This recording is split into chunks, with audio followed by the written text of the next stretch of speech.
Let's quickly move on to the West starters. I think I've been going for about 23 minutes now, so we'll try to hit these off with a bit more speed. Now, it's pretty obvious for most of the starting group for the Western Conference. I think you can kind of guess who's going to be making. I think it's pretty clear with just how much more stacked the West is as well in comparison to the East. But we'll go with the guards that do lay in my starting unit. Again, it's not positional by any means, but we'll start off with the perimeter guys. And so that means first off, obviously we're going to be going with the dude that's probably going to be headlining this conference of All-Stars, and that was SGA starting us off with number 1. SGA just keeps improving every single year at just a rate that typically takes stars years to grow. And when I mean that, I mean like the jumps that he's making year by year, just so fast for someone who already is on top of the basketball world. And like the leap that he made from last year even to this year is a leap that would have taken typical stars maybe 3 years to make that sort of jump. He's averaging 32 points, 5 rebounds, 6 assists on just under 62% effective field goal percentage. And you can really tell the gap between Shea and anyone that we listed from the East from those perimeter high volume scorers anyways.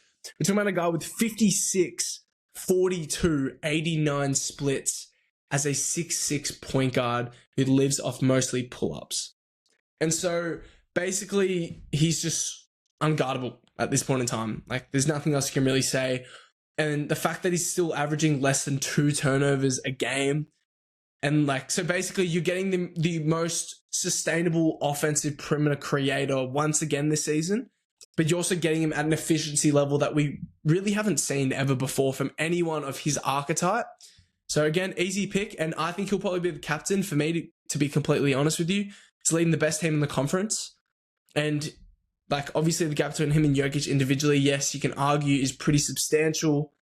And you're leading the best team in the conference.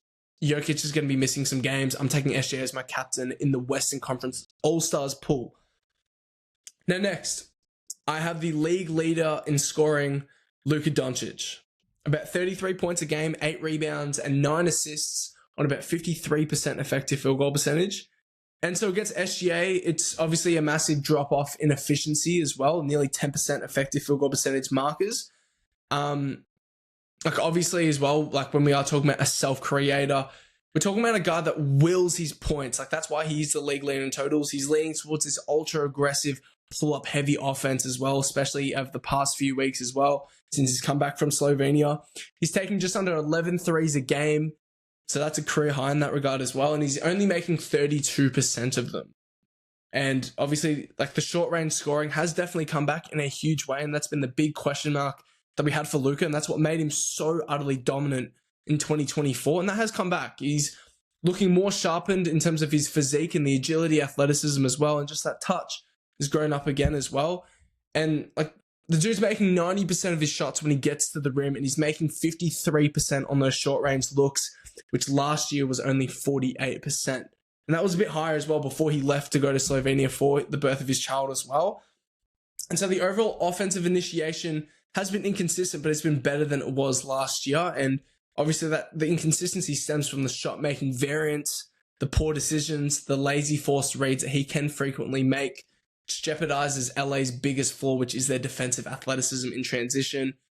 He's averaging 4.5 turnovers a game. That mark has to come down if he really wants to re-enter that echelon of a top 3 player in this league. And that's a career high of turnovers again. But nevertheless, though, Luka, no doubt, is a lock for the All-Star game. And for me, he is a starter for the All-Star game pretty clearly with what he's done with LA, who actually do get pretty underrated in these contender talks at this point in time. They're still probably an 8 to 9 contender for me at this point in time. And big part of that is what Luka's been able to do as one of the best heliocentric offensive stars still in the NBA. Next up, though, the last guard that we've got on here, we have Steph Curry, who enters as a starter again. He's missed a few games, but he's still averaging 29 points, 4 rebounds, 4 assists on 59% effective field goal percentage. And he's the league leader in both threes attempted and threes made per game. And he's still churning out super high impact numbers with his offensive gravity and the conditioning that he still brings at age 37. In the games he's played, the Warriors are 14-11, and he's still giving them a 119 offensive rating when he's on the floor to a team with very limited offensive personnel when he does play on the floor. And that's in the big scheme of things as well. And he is still ultra valuable, and he'll still get 1,000% of the votes needed to actually boost him into a starting spot. So I reckon this was a no-brainer to have him as a starter once again.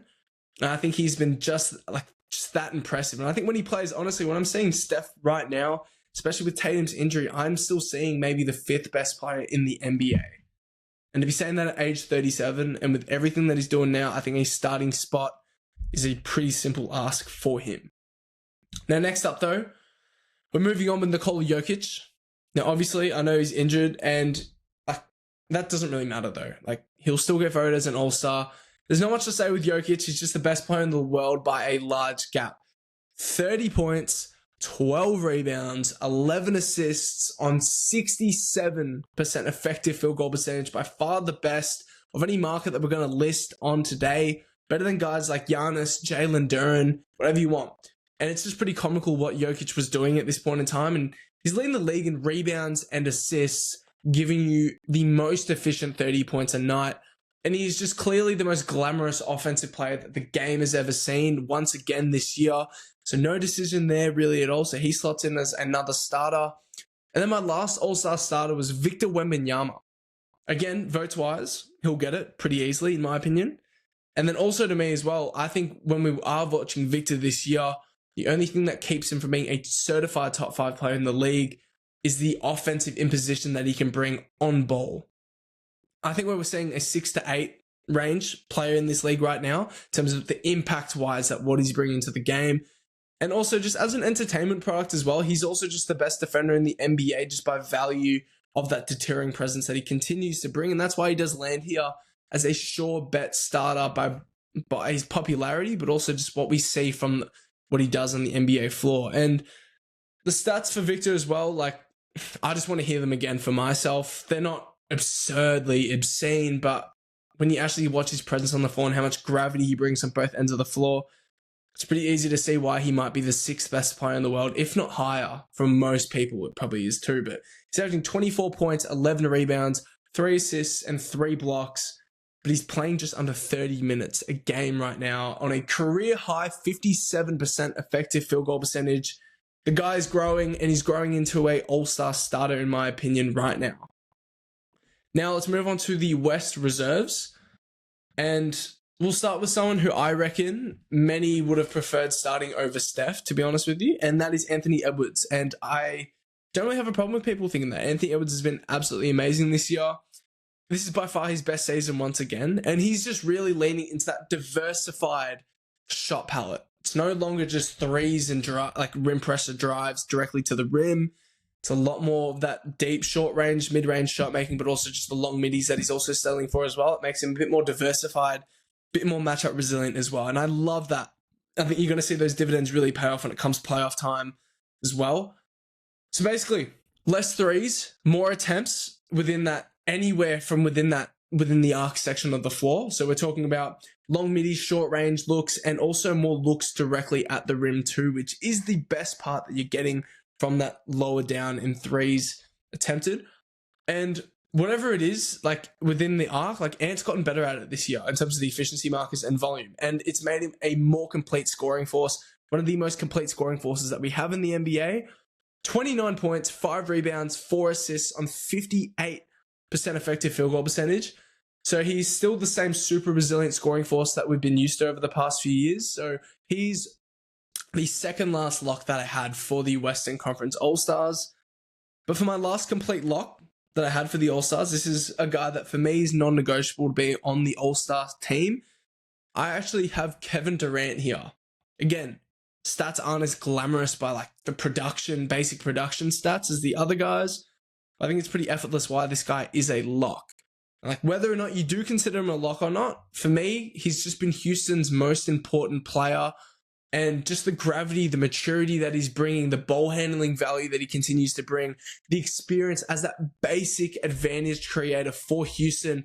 It's enabled Houston's offense to create the 4th most catch and shoot sequences and the best for the top 5 efficiency catch and shoot team in the league. Just the quality of open threes that they are creating through their offense, stemming from KD's initial advantage creation and ball handling value in that pick and roll with Şengün, that leads to those wide open three sequences. That has been ultra valuable. And that's why I actually believe in Houston as clearly a top 4 to 5 contender in this league right now from what we have seen. And yes, KD can still be prone to physicality, and there is still a lack of rim pressure in his on-ball game compared to the other 1As across the league. And he can be thrown off as a passer as well, especially by those raging doubles and blitzes that can happen, especially towards crunch time of games. But he's still giving you an effortless 25, 5, and 5 on a super pretty 52, 43, 90 split. And that rounds to 59% effective field goal percentage. And he's just ultra efficient scoring. And that ultra efficient scoring scope itself just remains so effortless at age 37. I think he's a shoe-in fit, and he is a lock, unlike the other guys I'm going to be listing off as well. Now, moving on from the guys that I consider non-debatable all-stars out of the West, we're going to be going with my 8th pick, and this really isn't as much in order or not, really, but I have Chet Holmgren here landing in the all-stars, and he is pretty comfortably an all-star in my opinion. Obviously, he's more on the cusp compared to who else we've named so far, but he's pretty clearly in this range for me. If we listed guys like Jalen Duren and Karl-Anthony Towns, I think you can't not name Chet Holmgren. He's been the second best player currently on the leading contending favorite and the best team in the NBA. And he's a guy who's improved in literally everything that he does on the offensive floor, which has been the major thing that OKC have needed out of either J-Dub or Chet Holmgren. He's giving you 18 points, 8 rebounds, 2 blocks a game on an obscene 63% effective field goal percentage for a guy who settles a lot on the perimeter as a pretty thin-built center. That came out to 57, 39, 79 splits. He's one of the most efficient drivers of the basketball that we have in the NBA today right now, and he's settling subtly less from 3 despite him cashing in more threes this season at a higher clip. And to me, that's valuable for when you get to the postseason as well. Again, like what we spoke about with Ant, diversifying the shot palette, making yourself more dangerous as an overall scoring option. His rim finishing has been elite. 79% at the rim as a pretty thin-built big man as well. So his touch is just so excellent right now. He's making 51% of his looks in that short range as well. Again, very, very efficient considering his build. He's making 47% of his long middies, albeit pretty low volume though. But he's also increased his unassisted field goal percentage, and he's done it pretty substantially as well. I mean, last year he was making 1.4 unassisted field goals a game. That's jumped up to now 2 a game as well. That's a legitimate leap. And though the contesting metrics defensively aren't as insane as they were last year, Chet Holmgren's defensive rating this year has leaped 5 points more from last year, and he remains to be this absurdly versatile rim protecting force and a sure bet to finish in the top 3 for the DPOY candidate voting at the end of the year, especially with how he's captained OKC's defense this year. Now, moving on to another young fulcrum in the league, so just another young big man. We're talking about KD's running mate and one of the best offensive anchors in the NBA today, Alperen Şengün. 23 points, 9 rebounds, 7 assists with 2.5 stocks per game on a decently respectable 53% effective field goal percentage. I say decently respectable only because he is a big man as well. He's a guy that does like a lot of those elbow and post touches, obviously, but still an enormous and physically disturbing post big man, someone who understands how to brutally battle for those release point windows out of the post better than basically anyone else in the NBA. He's a guy that's settling for more threes this year, which isn't a bad thing as well, considering it was a near non-factor last year. I don't mind the settling as well. You need to diversify yourself, especially in a Houston personnel mix that sometimes at the start of the season we would have been doubting offensively. But we're talking about the guy that's also settling for deeper middies this year as well. And to his fairness though, all of that is satisfied because he's actually cashing them in at a higher clip this year. He's obviously put in the work over the offseason. And what we saw at the start of the year, though it's not as glamorous as what we saw in Game 1 against OKC on opening night, a lot of the actual shot polish and shot touch on that, especially the catch and shoot looks, they've all improved this season, and that has made him a much more dangerous offensive fulcrum this season. allows him to create that extra driving momentum as well when players have to respect the gravity that he is bringing to. Offers him just another outlet of literal value on the floor, especially as a screener. That's what makes him a lot better this year. And the big thing with Şengün, like we can talk about, yes, the pull-up shooting might be a tad more dangerous in like just by the eye test. We can talk about the three-point shooting growing better as well. The basics production totals gaining more momentum. But he's the biggest question mark that we had about Şengün entering this season was him, like as a designated offensive juggernaut, the biggest question mark was the shot touch being pretty raw as of last season, especially when we are considering him and comparing him to other all-star post-shot creators as well, like your Sabonis's, like your Jokic's. The actual shot touch from those hook shots, from the short mid-range, from like literally at the rim, was substantially lower than both of those guys. But all those markers have increased quite steadily this year as well, and now that he is in year 5. And so just with how Houston also look like a top 5 championship contender in a vacuum, I'll take Şengün for All-Star this year by all the improvements that he's made to his offensive game this year. Now after Şengün though, another pick that I'm actually pretty comfortable with the next 2 picks. I've got 3 more to come, but these next 2 I'm actually pretty comfortable with. But I have Devin Booker here, and it's really just out of respect for what D Book has actually been able to do for Phoenix, considering just the amount they've actually won with their roster personnel. Yes, Phoenix are well coached. Yes, they're well principled, and a majority of, their overall praise should be going to their role players, just being able to outplay their actual roles. But Devin Booker has returned in a big way from last year in terms of actually contributing to a winning basketball team. He's averaging 26 points, 4 rebounds, and 6 assists on 50% effective field goal percentage. He lives on one of the toughest shot darts that you'll find in the league. But with Booker, though, it's more, for me, what makes me more comfortable with what he's doing as an offensive 1A. It's the fact that he's attacking for those short-range jumpers and dialing down the deep pull-up tendencies that he has from 3. And he's converting around that short-range zone much better as well this season as well. And that just gives me more hope for what he may be able to do as that offensive lead engine when it comes to playoff time, especially when he is more of that score-leaning player instead of the table-set-leaning offensive generator. And with the relatively average surrounding personnel around Devin Booker compared to the other teams in the Western Conference, I just think Booker has done as much as you could ask for from a floor-raising perspective.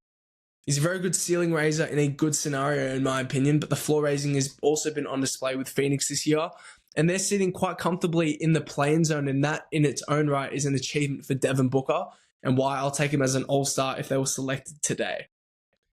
Now, after Devin Booker, again, it's tricky, but I'm pretty comfortable with my next pick. I've got Jamal Murray here making his first all-star selection, and I have him here pretty comfortably because the fact that Denver looked like a true top-tier contender. Again, in a vacuum as well, they're not the second seed. That belongs to San Antonio. They're pretty clearly the second-best contender when you look at playoff type of basketball, that playoff scenery. I don't know if San Antonio will be able to match to, like Denver do, with the experience and the maturity. But also with Jamal, like, he's absolutely excelling to the max next to Nikola Jokic. Like, we talk about Nikola Jokic making these improvements every year, but the leap that Jamal Murray has made from last year to this year, and he's completely matched that improvement scale for sure. And that is why Denver looks so deadly this season. Obviously, their talent personnel looks like the best that we've seen in the Jokic era, but Jamal Murray's improvement alone might be the most valuable addition that they are getting this season. Now, we're talking about the most efficient pull-up three-point shooter in the NBA. He's making 47% of his pull-up threes. That is unbelievable stuff. And for aggregate pull-up efficiency as well, he only ranks behind SGA in terms of overall pull-up shooting efficiency. He's shooting the ball at 57% effective field goal percentage on pull-ups alone.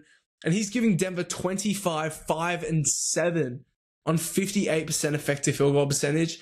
And he's just this super polished, like shot maker right now. And everything's just so mechanical, whether it's the jump shooting, the balance, the comfort, the shape that he's in, actually hunting shots, snaking pick and rolls with this athleticism, but also just the strength as well to create that physical separation. And he's just giving Denver that extra ounce of an efficiency boost. And he's been so incredible this year. I don't think there's really any questions that Jamal deserves to be in the All-Star game. He's not a lock by like any means as such, but he does deserve his first All-Star nod with the work that he's put in and the work that he's completed for Denver this year.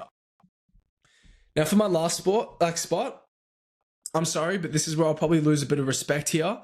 But then again, this is the time, I think, of a certain player's career where we just have to give our flowers for what is ultimately a fan-voted game and from what we want to see as fans.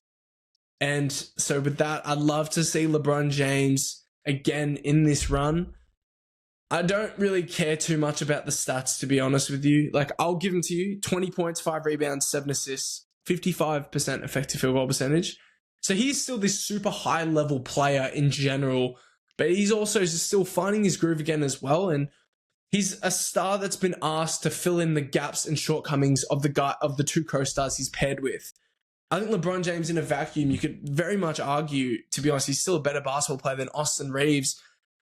Before the season started, before we saw the extra work Luka put in, honestly, LeBron was toe-to-toe with Luka in terms of the value perspective for me as what we saw at the end of last season. And I think right now, when he's trying to find his groove again, he's actually asked of a different role where there are more backline defensive responsibilities, there are more rebounding responsibilities, in theory, placed upon him. And I just think he's been still pretty good this year. And structurally as well, from what LA's actual roster needs, Austin and Luka, they desperately need the ball in their hands for this combination of Luka, LeBron, and Austin to actually work. And that's because Luka and Austin aren't the same off-ball players that LeBron can be in any sort of offensive system. So LeBron doesn't have any choice. Stick aside from the basic stat production. Yes, he doesn't deserve an All-Star. He hasn't even played enough. I'd give him my respect here. I don't really think there is much explanation needed behind that. It's more of a nostalgic perspective. Another All-Star to LeBron's resume, I think, would be a shame to deny him at age 41 and how much he's still giving the league, how much he's still committing to the game as still the most marketable face of the NBA just by sheer recognition value. So I'd like to see LeBron in the All-Star game. But obviously, that means that I had to leave off at least one name, one All-Star that probably did deserve a nod on this list over LeBron, just in terms of how they would be playing. And obviously I did, but with how the names went, I did land with a ratio of 15-9. And not the 16-8 ratio needed to fill in the international and 2 USA teams needed. So acting as Adam Silver now, I'm going to be picking another guy to add, and it's going to be from the West, and it's going to be an American. So I'm sorry, Denny and Larry Markkinen, even though they were in my honorable mentions, they won't be able to make it. But out of the next 3 guys, either Austin Reeves, who I think will most likely be put in if that chance arose as well, just with the actual media fan base voting for him, and also he's just been exceptional this year as well. And you could easily argue him over the guys that I did actually put above him. But also James Harden, Kawhi Leonard as well as the other American West honorable mentions I thought deserve a massive nod here. And for me, I'm sorry, James, but it was between Kawhi and Austin Reeves. But out of respect, like I did for LeBron, for the two components though, just the fact that I'd love to see a healthy Kawhi again in one last All-Star campaign, considering it probably will be his last one. He's going to be 35 next season anyways. But also just the fact that I just believe Kawhi in a vacuum is still a more talented and proven basketball player when you look at a more portable perspective as well, an offensive diversity standpoint. And just the fact that Kawhi is averaging the most that he's ever had in any season, I'll take Kawhi over Austin if this chance ever arose, just from what we've seen from Kawhi up until this point in time. 28 points, 6 rebounds, 3 assists with 2.8 stocks on 57% effective field goal percentage. And he's the 3rd most efficient pull-up jump shooter in the NBA as it stands today. This is the most points that Kawhi's ever averaged in his career, and he's 34 years old. That's impressive in its own right. And he's been ultra valuable to what the Clippers have wanted to do when he's on the floor. He still gives you a 118 offensive rating. It's because everything is so mechanical, methodical, muscle memory established in his game. He's a +8 per 100%. He's a +8 per 100 possessions per cleaning the glass. And defensively as well, he's still just a pest with superior physicality, athletic, rangy frame advantages when he is defending in isolation. That means he can still disturb and disrupt anyone's separation creation rhythm. Still a great basketball player by any means, and with what he's done with the Clippers, easily trying to will them back into some sort of a play-in scope as well with the 50 and 40 pace that we saw in the last few nights. I'll anticipate as well that he'll keep up the Clippers' hunt for a 7 to 8 seed too. I don't think they're that bad of a basketball team by talent.